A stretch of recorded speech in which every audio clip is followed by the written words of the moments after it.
Pasko kanatong tanan, mayong Pasko kaninyong tanan. Ania nagsaulog kita sa pagkatao sa atong manunubos. Kita nga katawhan nga matuuhon. Kita nga katawhan nga nagpaabot sa saad sa Ginoo nga mag-uban kanato. Nagsaulog kita karon sa adlaw sa pagkatao sa atong Ginoo. Didto sa Bethlehem, sa pasungan, nataw ang Ginoo.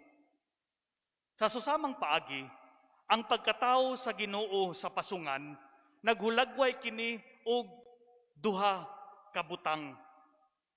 Una, sa pagkatao sa Ginoo didto sa pasungan, naghulagway kini nga diri sa kalibutan sa tao, nataw ang Ginoo. Bisan pa luyo sa kagubot, kasamok og nagkadaiyang peligro, ania uban kanato ang Ginoo. Og sama sa usa ka pasungan nga puno og sagbot, ang kalibutan usab puno sa sagbot, kagubot ug bisan unsa nga mga kalisdanan, apan walay makababag sa kabubuton sa Dios. Walay makababag sa pagpadayag kung unsa ta kapalangga sa Dios. Walay makababag sa pagkamatinud-anon sa Dios nga nagpakatao sa atong katilingban, sa katilingban sa katawhan ang Dios, ug niya mipuyo uban kanato.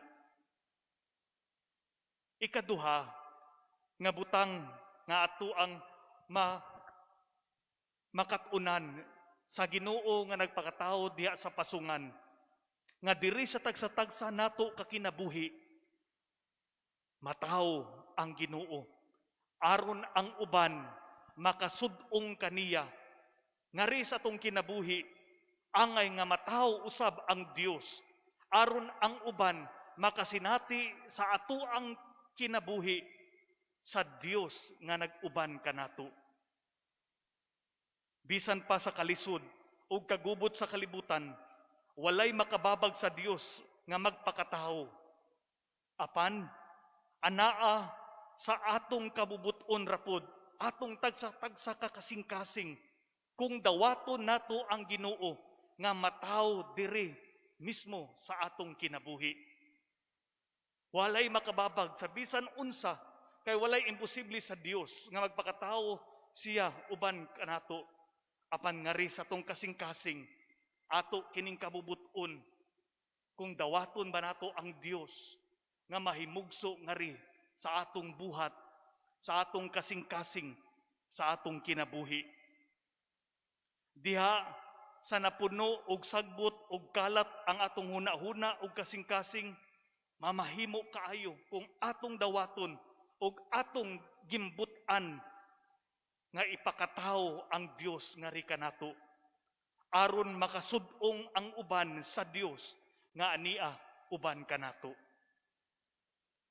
Sa katapusan, adtong dito pa ko na-assign sa San Pedro Cathedral around 2012 o 2013. Na-assign ko dito og nahimamat nako ang tao, ang klase sa tao nga diha sa iyang kinabuhi ug kasing-kasing na tao ang Ginoo. Didto sa San Pedro, panahon sa Kapaskuhan, panahon sa kagabhion, labi na kung Sabado ug Domingo, puno nagtao ng tibuok palibot sa San Pedro Cathedral. Unya, mahilom ra pud na siya kung hiniguman na pud sa misa. Mao na nga ako ang kalingawan, mugawas ko San Pedro Cathedral, unya maglakaw-lakaw ko tuyok gikan sa Magallanes, naog sa Claveria, tuyok sa May Ponciano, then balik sa San Pedro Cathedral. Katong ako ang gibuhat, nakahimo sa ko nga nakakita ko, nakamatikod ko nga grabing tao diha nagpalibot sa katedral.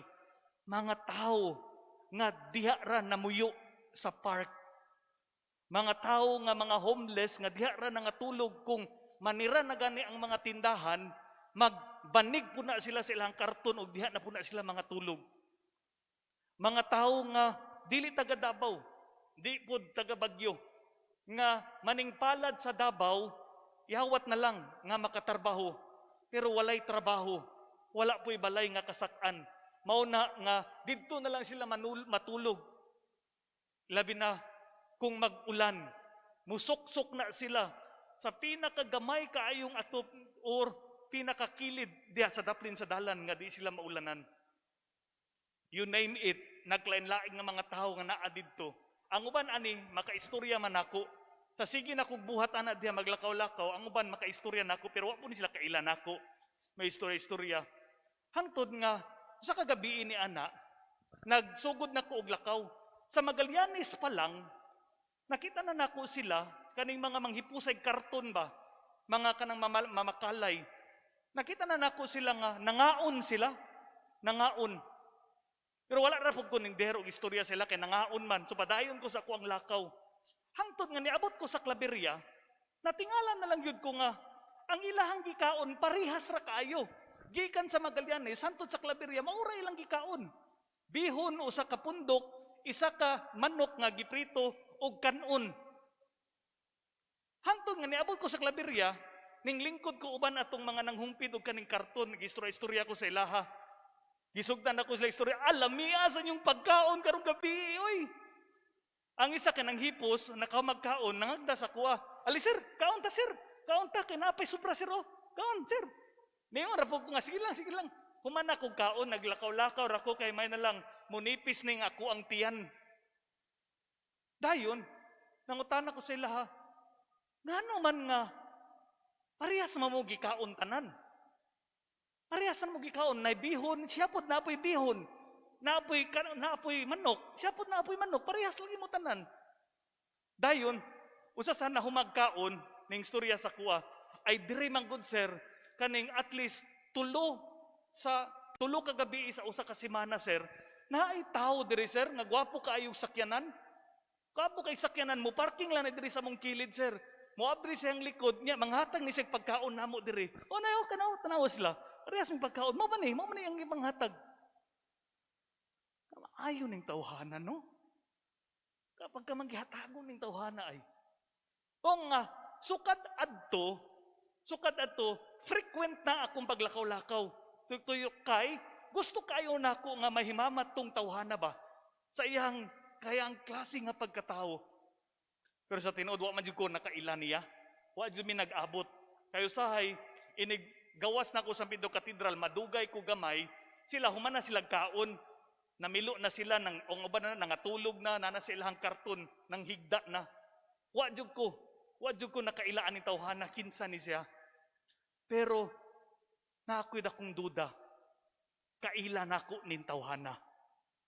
Kining tawhana diha siyang kinabuhi, diha siyang kasing-kasing buhi ang Dios. Diha siyang kinabuhi, diha siyang buhat, gipadayag niya nga naa ang Dios. Diha siyang buhat, diha siyang kinabuhi. Kining mga tao nga walay balay, o bisang gani kita, di magtagad ani nila, pero siya, gipaila-ila niya, si Kristo nga manggihatagon. Si Kristo nga ania karon. Si Kristo nga nagtanaw sa tatong tagsa-tagsa ka sitwasyon.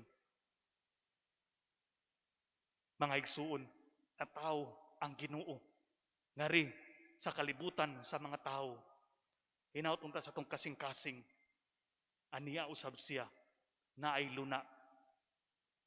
Aniya usab siya na tao sa tuwa. Aron ang uban makakita ug makasud-ong niya. Mayong Pasko kanatong tanan.